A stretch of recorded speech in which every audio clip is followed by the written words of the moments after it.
Thank you very much. Yes, good evening. My name is Alan Wolfson, or in predictive text, Anal Yogurt.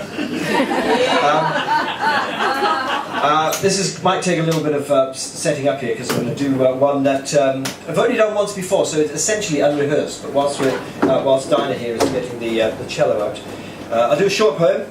You might recognise this one. Water, water everywhere, nor any drop to drink. There's more bad luck, the toilet's fucked and I have to piss in the sink. One of my own. Still not quite ready. Alright. A short haiku whilst we're waiting again. Yes, you use that and I'll move this over here. The death penalty ought to be reserved for those who want it brought back.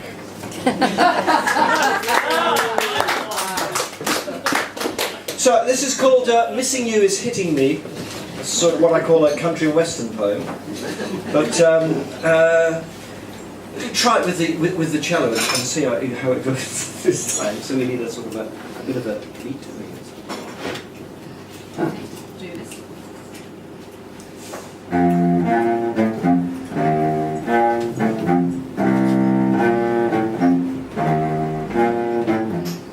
The distance between us is the length of lightning. We've passed critical talk, still the connection's tightening, until hairline fractures fail and cracks form gaps that let the light inside. So suddenly it dawns on me, the obvious is blindingly. Missing you is hitting me like misery flexology. This emptiness is filling me, the overspilling's killing me. The worst thing is I'm bursting with the pressure building up inside me. Still it pours impossibly, more nothing than could ever fit in me. Missing you is hitting me like bolts of electricity, exploding for alternity, enough to power a whole city tower block apartment, chock full of lovers not meant to be apart, longing to be a part of each other's heart, you see. Missing you is hitting me, so near, so far be it from me to stay on target. If I'm positive, I'm negative, my aim is indiscreetly skewed. I'm missing you. Dinah Beamish, ladies and gentlemen, Dinah Beamish, thank you very much, Dinah. She'll be coming back a bit later on with more of her magnificent cello. Apparently, according to Dónall, sharp corners don't come from Wales. Well, I say they do, because Wales boasts the largest concentration of sharp corners in the whole of Europe. This is called Sharp Corners Come From Wales. Honey comes from bumblebee porn. Ripples come from tiny tears being torn. Parallel lines come from fingernails. And sharp corners come from Wales. Solidarity comes from Polish builders. Decadence comes from lily gilders. Container ship comes between the docks and the jails. And sharp corners come from Wales. Lachrymose samosas you could slash your wrist with are stored in a maternity ward in Aberystwyth, where East European maestros have their priceless instruments brought by liveried minions to the delivery room to be tuned to a baby's cry. The Welsh are all born singing My Engla Vanadai. Frigidaire and Hotpoint come from heat exchangers. Alien abductions come from incomplete strangers. Trains of thought come off the rails, and sharp corners come from Wales. Thank you.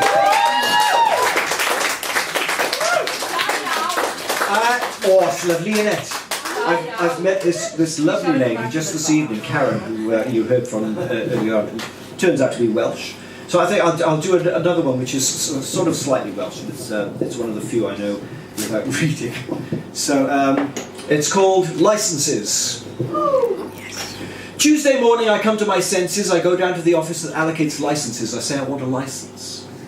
The lady behind the counter reaches down to fetch a locked box from under a shelf. She re-emerges, adjusts herself, removes the lid and urges me to consider its contents. She says, "Which one do you want?" I say, "Show me one that says license in a nice sans serif font." I sense a little tension. Then she says, "I've got a pile pilot's licence, a pirate's licence, a wireless licence, an ultraviolet licence, a licence to suffer in silence, a licence to suffer in Spanish, a licence to vanish, a licence to varnish, a licence to harness the energy of a toddler's tantrum to power your car, a licence to marry, a licence to carry on as you are, a licence to carry on as your mum, a licence to fart out your bum, a licence to start a religion, a licence to startle a pigeon, a licence to show the film Bridge on the River Kwai, a licence to drop a fridge on Jamiroquai, a licence to buy a telly, a licence to fly a helicopter. I stopped her right there. I said, what I want is a licence that lets me do anything I care to. A nice and simple licence that lets me do what I like, when I like, how I like, where I like, with whom I like, assume I like the merchandise. I'll make it worth it if it fits. She looks me in the eyes and says, this is licenses. You want birth certificates.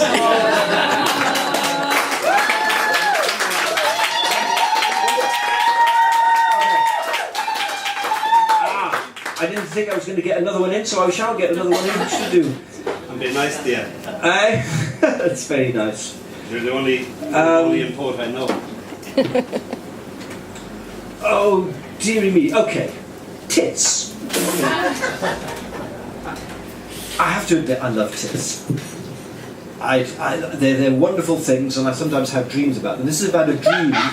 Not quite about tits, it's about coming across a field of talking bras. So I thought I'd better get it down in the poem. It's called Quantity Surveyor.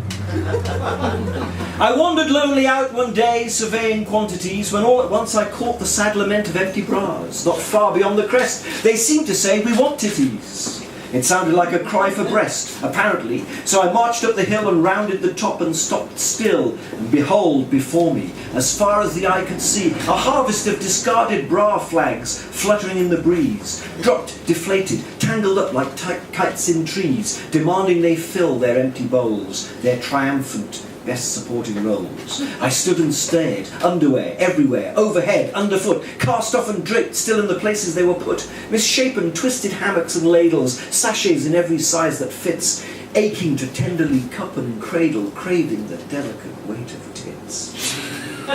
One artificial fur argent provocateur burlesque bustier perched hapless, strapless, atop a dry stone boundary wall, all empty, sat on the wall. In the adjacent field, with limbs all hurled about and baring their chests to the rest of the world, about as near as 100 naked women dancers, their brazier's plaintive call going unanswered, taunting and flaunting the necessary wherewithal, all pneumatic, acrobatic, lascivious, and oblivious. I began lurking about, trying to look innocuous, all the while observing through a pair of binoculars. And through them I'd view them, a landscape collection of voluptuous cushions, lumpy, plumpy, long, round and conical, swollen, low-slung, pink and brown nippled, hitched up high and mighty and pointy, ample, curvaceous. Oh, good gracious. What a salacious selection of lady pillows lacking support. See them gently sway and smack together in a jiggly sort of way, while their owners indulge in some ill-advised sport. Now, if I could only lay my hands on those abandoned bras, collect them up and reunite them with their rightful contents, it would be truly uplifting. It would seem to make sense, so I put two and two together and started hunting and sifting through the lingerie bunting.